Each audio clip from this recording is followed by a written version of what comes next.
The San Francisco 49ers have been a man down for most of the games this year, but they have a big secret advantage. And let's take a look at the NFC getting ready for the Carolina Panthers, a big one with playoff implications in Week 12 on today's Locked On 49ers.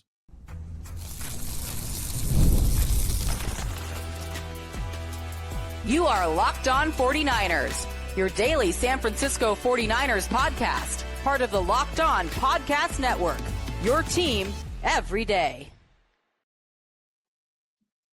Welcome to Locked On 49ers. Brian Peacock and Eric Crocker with you as always at BD Peacock at Coach Crocky. Thanks everybody for making us your first listen on the Locked On Podcast Network, your team every day. Love our everydayers. Thanks for hanging with us and thanks for making us now the number one sports podcast network. Make sure you're all subscribed up on YouTube and everywhere you listen to your podcasts. And today's episode is brought to you by FanDuel, America's number one sports book. And right now, new customers can bet just $5.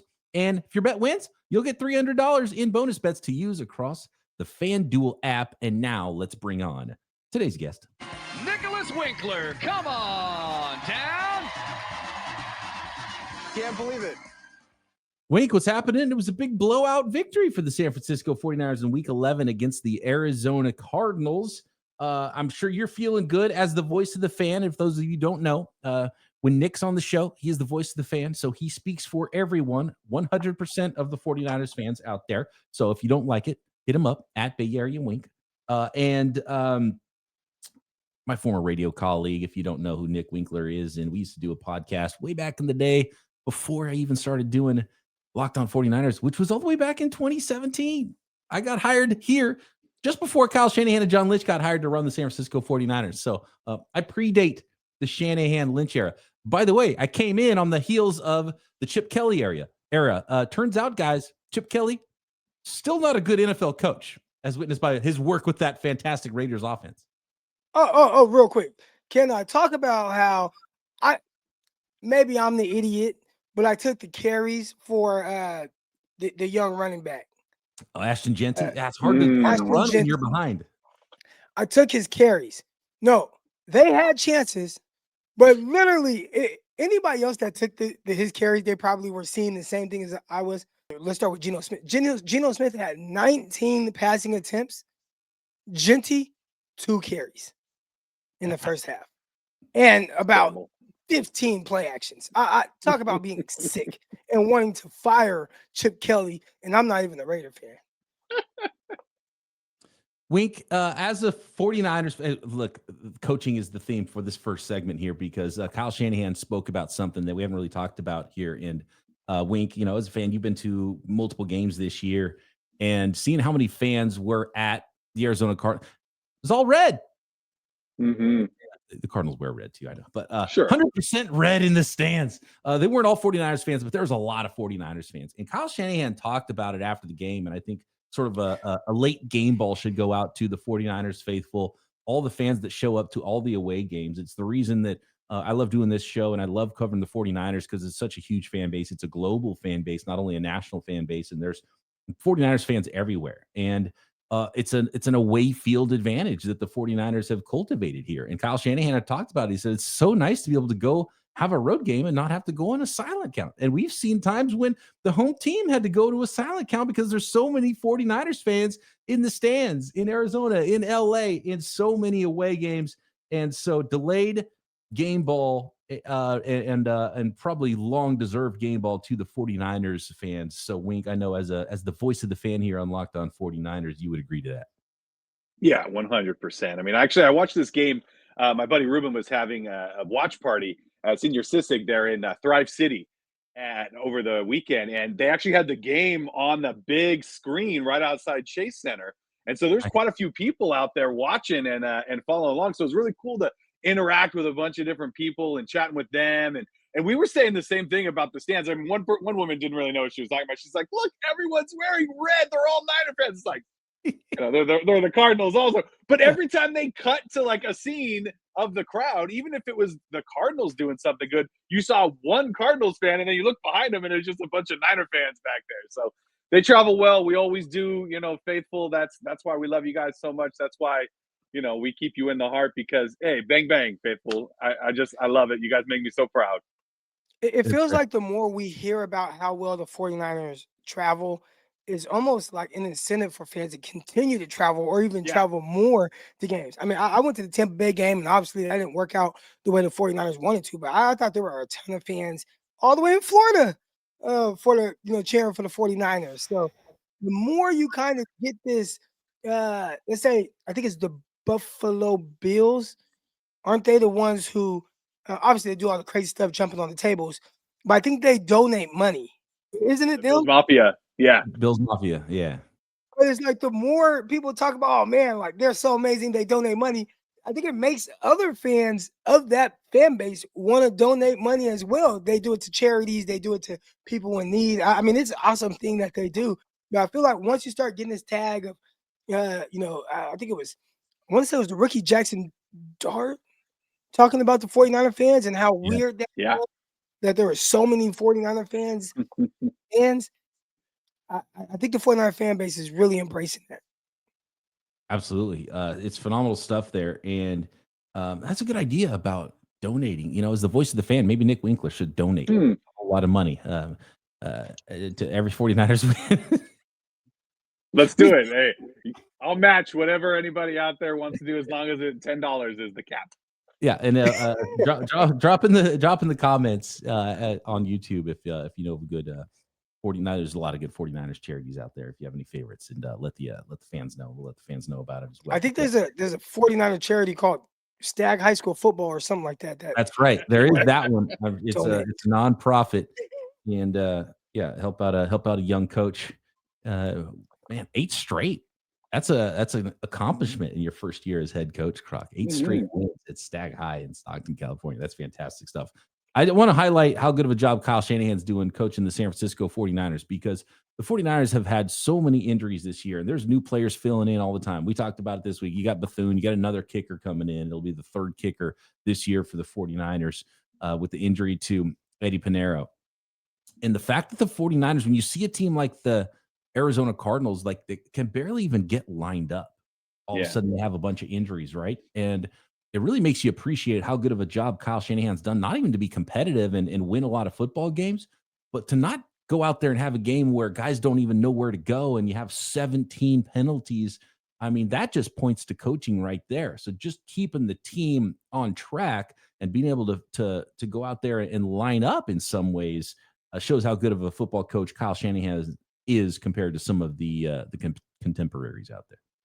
Yeah, I think he's got to be a front runner for Coach of the Year, right? I mean, you're talking about a team that has lost star after star and then just starter after starter, right? I mean, Bethune, not a big name star, but he's playing extremely well.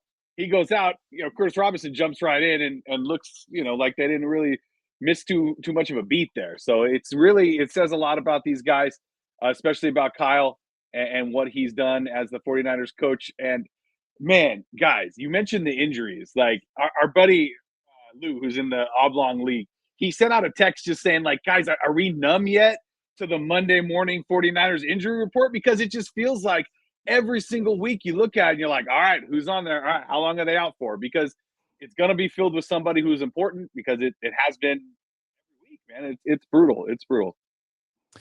I'm pretty numb to it. Absolutely. It's just like, okay. And I think the 49ers are such in this. It's been multiple years now. They're in a next man up mentality. That's just, I think it's almost like business as usual. It's like, okay, player went down, next man. That's what we do. It's you have no choice in the matter.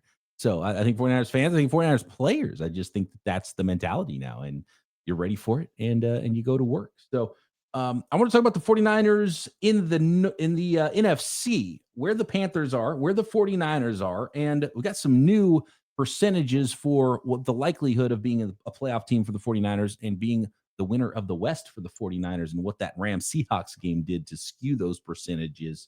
And of course, the weekly Wink Watch as well next.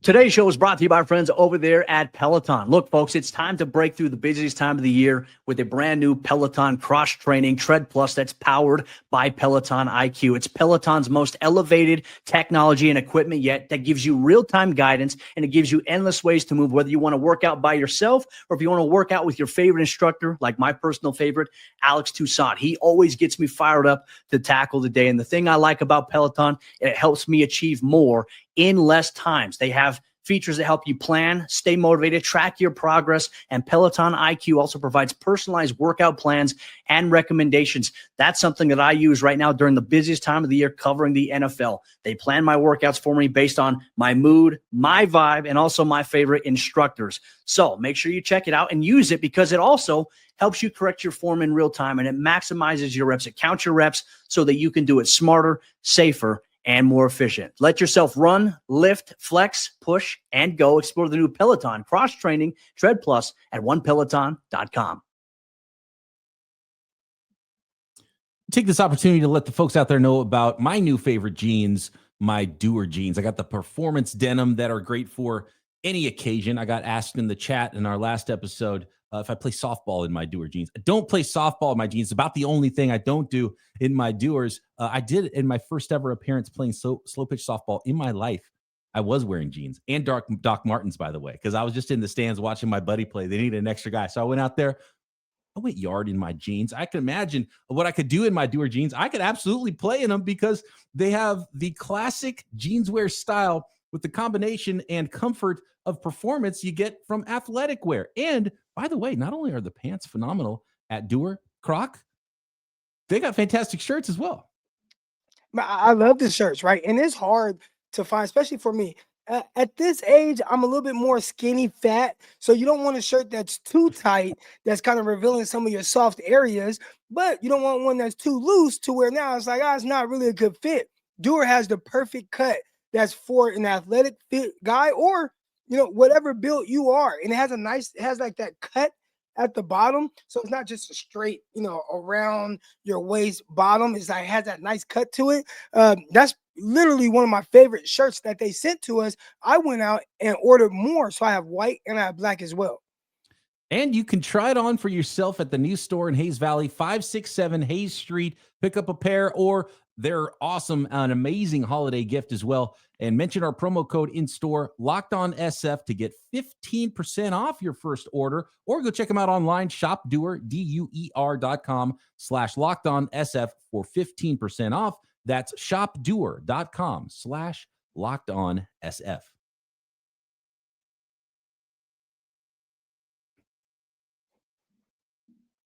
All right, guys. Real quick note on the injuries here before we get to the Wink Watch and take a peek at the NFC.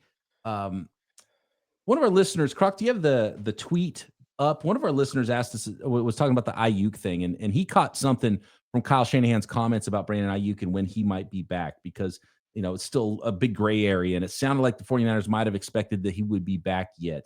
But according to Kyle Shanahan and the wording he used, maybe it is just completely up to Brandon Aiyuk right now. Yeah, so Joseph Donna, shout out to Joseph Donna, sent the tweet out, and I think I read it super early. Yeah, 3:08 a.m. So maybe I don't know if he's in California, super early. It must have been really on his mind. And he said, just listen to the pod. And yesterday, Kyle said something he hasn't said prior. Aiyuk will practice when he's, and he emphasized he's, fully comfortable. That's implying is Aiyuk making the decision. That I read that. I said, that's actually, it kind of adds like up with them thinking, yeah, maybe next week he'll be ready to go and then the practice window open, and nope, and maybe next week, nope. And John Lynch's comments as well on KNBR last week, it was like, our intention isn't to redshirt him this year. Our intention is to have him back, but he was still very vague about when he will be back. And so maybe it is just when he feels right, and hopefully that's not an indication that that there's something very wrong with the knee, that it's been aggravated or something like that. Wink, what's the worry meter for you on this Brandon Aiyuk situation? Will he ever play for the 49ers again?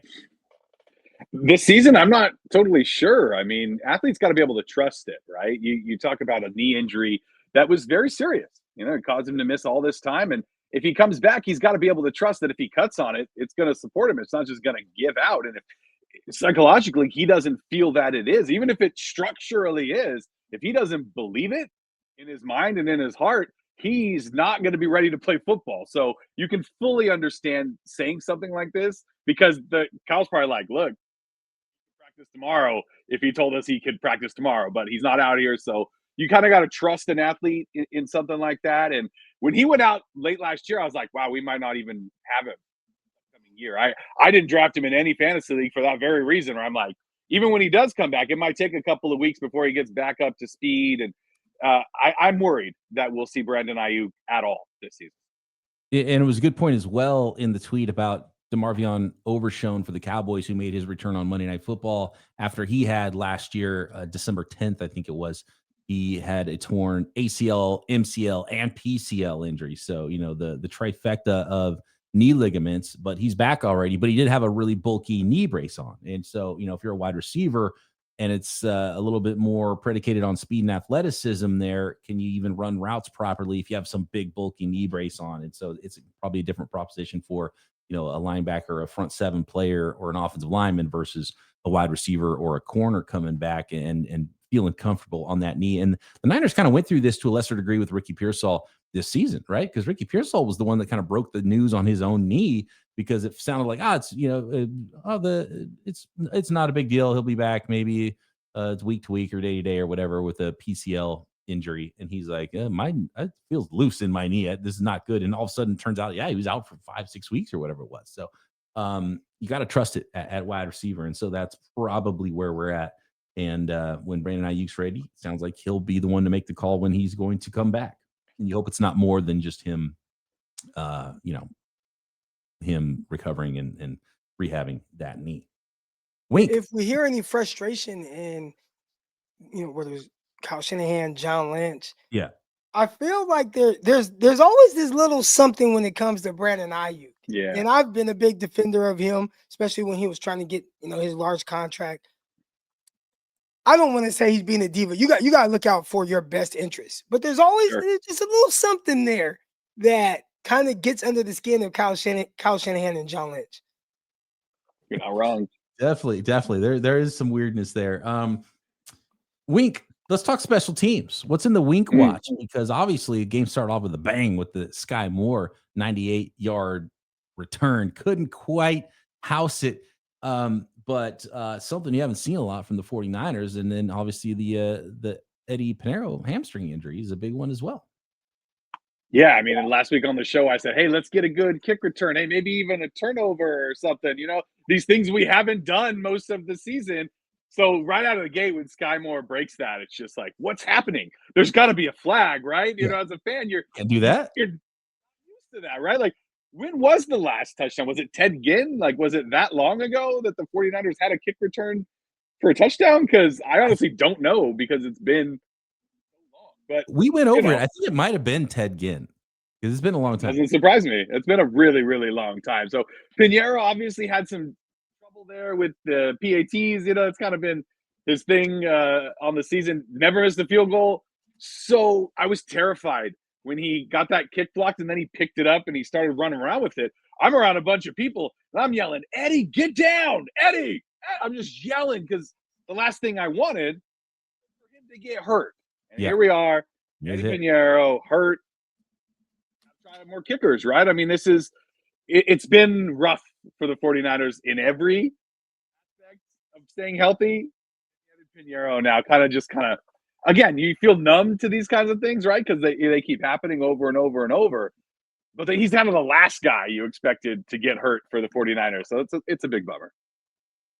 Croc, was it Richie James or DJ Reed maybe that was the last? One of those might have been a punt return, not a kickoff return. Yeah, I'm trying to look it up right now. It's definitely been a while since their last kickoff return. I think I just saw something that said 2018. Oof, that's a long time. That might have been the DJ Reed then. It could have been either. It could have been Reed or Richie James. Ginn was way before that, right? Richie James had a Seahawks. It was the Seahawks game December 16th, 2018. I'm trying to figure out who it was though. Okay. Needless to say, it's been it way just too tells long. me who. Yeah, definitely. It just tells me when, but it doesn't tell me. Okay. Who it was? Let us know in the chat if you remember. It's been so long ago that I mean that was that was pre-COVID. So and that was like I was having a kid at that time. So I was like I don't know. Same. Yeah. I barely remember 5 minutes ago at this point, so I can't remember who it was. So yeah, let us know on Twitter or in the YouTube comments. All right, guys, let's take a look at playoff chances and the NFC playoff picture of which. Oh, sorry. I know I'm interrupting you. Richie James. It was Richie James. It was a kickoff and not a punt. Okay, Kickoff. Yeah. Richie James, my guy, Richie James. NFC playoff picture, including the 49ers and Panthers, are going at it on Monday Night Football this week. Next.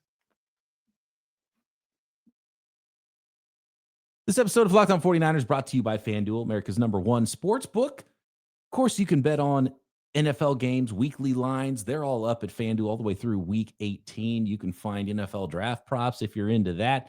You can find tons of season-long props, player props every single week, live in-game betting. But the NBA is back as well, and there's no better place to get in on that action than FanDuel, the official sports betting partner of the NBA. And even if you missed the start of a game, you want to ride that hot hand, FanDuel has live bets on everything from who will score next to fourth quarter comebacks. Plus, you can even combine your live bets into a same-game parlay for a shot at a bigger payout. Keeps every game exciting, especially when your team is the one that's making that late push. So right now, FanDuel is giving new customers $300 in bonus bets when your first $5 bet wins. All you got to do is download the app and head to FanDuel.com to sign up and play your game with FanDuel, the official sports betting partner of the NBA.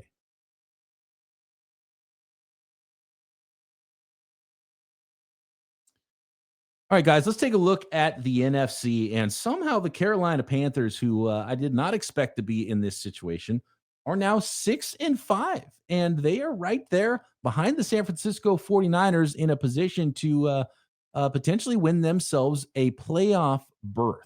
So this Monday Nighter is really big. This is one of the biggest games on the schedule for the 49ers. It's this and the Bears game that have the biggest impact on whether or not the 49ers are going to be a playoff team this year. And Croc, Wink, either one of you guys, do you have any quick notes on the Carolina Panthers, what you've seen from them? Bryce Young coming off the best game of his career, throwing touchdown passes, 400 yards passing. I had not seen him play like that. And they're a team that's been able to run the ball, whether it's Rico Dowdle or whoever else in that backfield. It's a really interesting football team right now. I don't want to believe that they're good, but they're proven that they are at least a competitive football team right now. And the 49ers have to take them seriously. Well, I think that the biggest thing that you just said there was that they're a competitive football team. And anytime you have a team that's just figuring out how to stay in games, you can get one or two things go your way that all of a sudden they have the confidence that they can win this football game. So, yeah, now I look at the Carolina Panthers, obviously heading into the season. That's a team where, you know, you kind of mark a W on the schedule for the 49ers. But now, Bryce Young, a guy who got benched at one point his rookie year and looked like he was down and out. He's been getting kind of progressively better. And I think Ted McMillan, he's been a big part of that. You talked about Rico Dowdle, and he's not the best running back, but he's been able to be somewhat productive. That makes them kind of a scary team, especially for a 49ers team who, although the 49ers kicked the Cardinals' butt, Jacoby Brissett looked like the second coming of Steve Young, the way he was completing passes with that efficiency. Bryce Young is the 49ers defense, the recipe to kind of put him over the top with the confidence that he has. Can he go out there and kind of carve up the 49ers and have a big game? That can make things a little interesting. And Wink, when you look at the 49ers in that game against sorry, were you muted there, Wink? I wasn't looking at you. Yeah, you're good. I was just going to mention the fact that you're talking about a Panthers team that went on the road into Lambeau and beat the Packers. I mean, this isn't a team that, you know, they most of their wins, are against the Jets and the Cowboys and the Dolphins and teams like that, and the Falcons twice. The Falcons, sweeping the Falcons doesn't look as impressive as you thought it might to start the year either. Exactly. They also lost to the Cardinals earlier in the season. So this is a team that you just kind of don't know what team's going to show up. They lost to the Bills 40-9 or something. I mean, this is a team that I'm scared to play them. They're a wild card. They're a team that's like, you might get that really great defense that showed up and shut down the Packers, or you might get a team that, gave up 40 to the Bills. I'm really looking forward to this game, but at the same time, I'm a little bit nervous. This is the better Panthers team than we thought coming into the season for sure. Right now, with 7 wins, the 49ers are actually in a great spot. Depending on where you look, they're 85 to 90% chance to make the playoffs. But what's interesting is that they have such a high chance of making the playoffs, yet such a low chance of winning the division. After the Rams beat the Seahawks on Sunday, the Rams, according to Next Gen Stats, have a 74% chance of winning the West. The Seahawks all the way down to 17% after losing to the Rams. And the 49ers, even though they've beaten the Seahawks and then split with the Rams, the 49ers are only 1 game behind the Rams, but have only an 8% chance, according to Next Gen Stats, to win the West with the Rams 74. So that's kind of wild that the 49ers have such a little chance, according to the odds, of winning the division, but have still a 90% chance of making the playoffs. And essentially, the Panthers are kind of part of this. The 49ers are a better team, I think, even as injured as they are, than the Panthers. So you got to handle your business, and you're at home. You got to beat the Carolina Panthers. You got to win the winnable games, gets you to 10 wins, and you're very likely going to be a playoff team if you're the 49ers. And it'd be real nice for the 49ers to get 3 wins in a row here. Panthers, Browns, Titans, before you have the tough stretch at the end of the year, the last 3 games. That might start to get pretty dicey. If you need to win 1 or 2 of those last 3 games against the Indianapolis Colts, Chicago Bears is a really big one, and then ending the season against the Seattle Seahawks. And so, in fact, if you look at the ESPN odds, the 49ers have a better chance than the Seahawks to actually make the playoffs, 90 to 87%, which is interesting. So, and the Niners have tiebreakers because of the West, I think is why that is. So NFC games, division games, super important for the 49ers the rest of the way. But man, if they handle their business against the Panthers, the Bears, they're going to be a playoff football team. So big game. Yeah, it's a huge game. And I think as a 49er fan, you're sitting there and you're feeling confident because Brock Purdy's back. And if there was any rust or there was any concern about the toe or anything like that, the game on Sunday kind of showed us, all right, Brock's fine. He's back. You mentioned it, Croc, earlier. It just ran smoother. And it did. It looked better. It just looked like the field was bigger for the 49ers offense with Brock Purdy under center. Like he could stretch the field a lot more with his arm than Mac Jones was doing when he was under center. It looked like a Kyle Shanahan offense run by Brock Purdy, which over the past 3 years, we've grown to love. Taking a look at the rest of the NFC here, and, clearly the Eagles are in a great spot. Rams are in a great spot. We talked about the Niners and the Seahawks. The other teams with the best odds to make the playoffs and the better records in the NFC, you've got the Bears and the Lions and the Packers that are all really tightly packed, and the Bears are actually leading the North right now. And then you got the Tampa Bay Buccaneers, who are just kind of roll in very likely, although they're only a game ahead of where the Carolina Panthers are right now. So it's not impossible for the Panthers to actually leapfrog the Bucs, and being the 49ers would be a huge part of that for them. But then after that is a very interesting team. Those no good, rotten Dallas Cowboys, who are starting to look a little bit like a different team, a little better defense. We talked about they got DeMarvion Overshown back, one of their better defensive players from last year. Their rookie corner, Savon Ravel, is back on the field for them as well. And then obviously the big trade for Quinnen Williams, who immediately comes in and gets a sack and a half in his first game for the Cowboys on Monday Night Football. Croc, I know you've got a Cowboy fan in the family. What are the thoughts of the Dallas Cowboys? Should the 49ers be looking in their rear view at Dallas as one of those teams that might be making a push for one of those wild card spots? Yeah, Dallas Cowboys are a very weird team. It's one of those teams where you see that they have all these stud players, but on any given day, it could just fall apart for them, right? You talk about the Carolina Panthers. The way they beat the Dallas Cowboys, Rico Dowdle having like 180 rushing yards on them. So the Cowboys said, you know what? We're going to go out and we're going to fix this. We're going to go get Quinnen Williams. And I think early on, now, maybe it was just the Raiders kind of. You don't get to play the Raiders, unfortunately. For yeah, the Raiders being the Raiders, that kind of skewed our vision on what we were actually watching there. But they looked damn good.